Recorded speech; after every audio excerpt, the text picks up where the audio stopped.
Hello everybody, let's start explaining on Axon stock and what we should know about this Axon stock is such.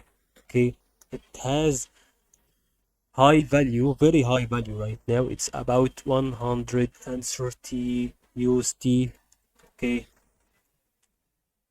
I don't know what should we do about that, but it seems that we cannot invest yet until it decreases to its low value.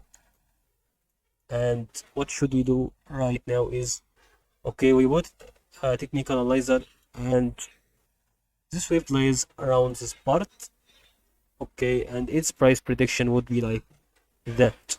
If you saw in 1 minute rhythm, it will gives you, okay, this part. Okay, as you can see here, it's accurate. Okay, it plays on this part.